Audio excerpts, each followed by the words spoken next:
जय जगन्नाथ। आजिर शुभ बेलारे समस्त को स्वागत जनाई आरंभ करुछि षष्ठ श्रेणीर आम साहित्य पुस्तकर वर्षा कवितार प्रश्न उत्तर बा अभ्यास कार्य।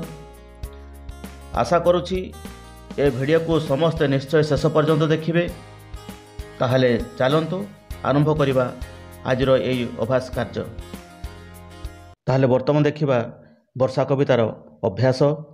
प्रश्न नंबर 1, निम्नलिखित प्रश्नगुड़िकर उत्तर कुह। प्रश्न क, वर्षरे केतोटी ऋतु आसे? उत्तर, वर्षरे 6टी ऋतु आसे। प्रश्न नंबर ख, अड़प नदीए पूरिले लहरी मते उछुड़िले। उत्तर, अड़प ... उछुड़िले। उक्त पद्यांशटी कवि जगन्नाथ दासଙ୍କ द्वारा लिखित वर्षा कवितारू अणा जाइअछि। एठारे वर्षा जल पाइबा परे छोट छोट नदीमानंकर अवस्था किपरि थिला से विषय वर्णना करा जाइछि। वर्षा ऋतु आसिबा मात्रे मेघगुड़िक शून्य पथरे मिलित होई बिजुड़ी घड़घड़ी सह खूब जोरे अनबरत वर्षा होइथाए। फଳରେ छोट छोट नदी गुड़िकरे बन्या आसी ढेउ खेली जाए एवं ସେହି ढेउ गुड़िक उछुड़ी जाई दुई कूଳରେ लागि जाए। बानग सरणार्थ, छतु जे छत्र प्राय होई राजार प्राय दिशे मही। उत्तर, छतु जे ... दिशे मही।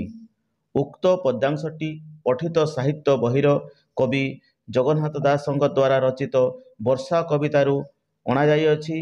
एठारे कवि पृथ्वी को राजा सहित किपरि तुलना करिसंती से विषय वर्णना करा जाइछि। ग्रीष्म ऋतु परे पृथ्वी पृष्ठ को ओह्लाई आसे बरसाराणी वर्षा ऋतु। वर्षा जल पाई धरापृष्ठ शस्य श्यामला होई उठे। यह देखि कृषकर मन आनंदरे पूरी उठे। एही ऋतुरे पुणी छतुगुड़िक छता परी फुटी उठी थांती। राजांकर मस्तकरे पाटछता शोभा पाइला परी पृथ्वी पृष्ठरे छतुगुड़िक छता परी शोभा पाउथांती। वास्तव में ए प्रकार दृश्य अति शोभनीय। तेणु कवि एठारे पृथ्वी को राजा सहित तुलना करी वर्णनाटीकू अति माधुर्यपूर्ण करि पारिछंती। प्रश्न नंबर 4, निम्नलिखित पद्यांशरे खाली थिबा स्थान को बही देखि पूरण कर। क, प्राणी जीवन डैश डैश चित्तरे बरसी। अर्थात प्राणी जीवन जलराशि करुणा चित्तरे बरसी। ख नंबर, डैश शस्य राशि एणे डैश मही डैश नाना प्रकारे शस्य राशि एणे पूरित मही दिशी।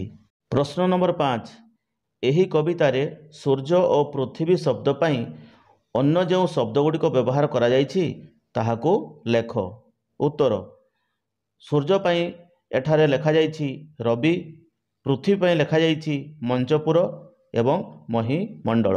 प्रश्न नंबर 6, बरसा शब्दर गद्य रूप वर्षा, सेहीपरि निम्नलिखित शब्दगुड़िकर गद्य रूप लेख। उत्तर, शबद कौन हबो शब्द, बरसी वर्षी, तपत तप्त, गरजी गर्जी, ग्रीष्म ग्रीष्म।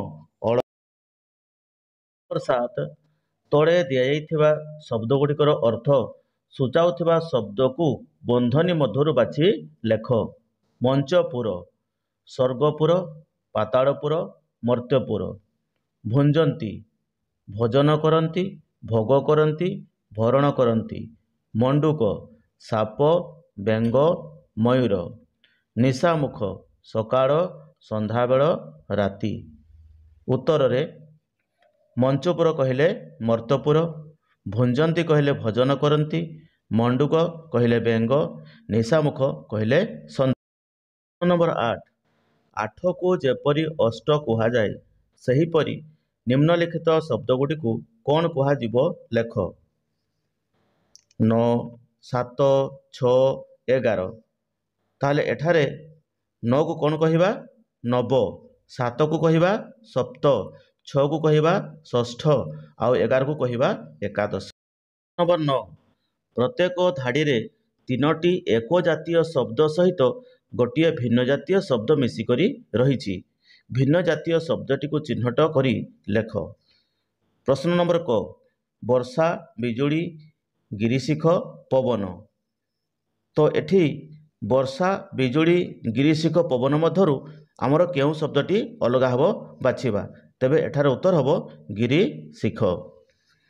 ପ୍ରଶ୍ନ ନମ୍ବର ଖ, ମଣ୍ଡୁକ, ମୟୂର, ଛତୁ, ଖଦ୍ୟତ।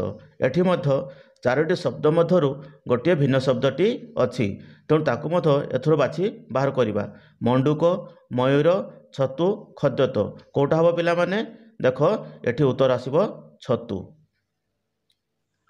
ଏହି ପ୍ରଶ୍ନ ଉତ୍ତର କାର୍ଯ୍ୟକ୍ରମ ଭିଡ଼ିଓଟି ଯଦି ମନକୁ ପାଇଥାଏ ତେବେ ଲାଇକ୍, ସେୟାର ଆଉ କମେଣ୍ଟ ନିଶ୍ଚୟ ଦେବେ। ଆଉ ଆଗାମୀ ଶିକ୍ଷା ଆଧାରିତ ଭିଡ଼ିଓ ଗୁଡ଼ିକ ଦେଖିବା ପାଇଁ ରବୀନ୍ଦ୍ର ଏଜୁକେସନ୍ ଚ୍ୟାନେଲକୁ ନିଶ୍ଚୟ ସବସ୍କ୍ରାଇବ୍ କରିଦେବେ।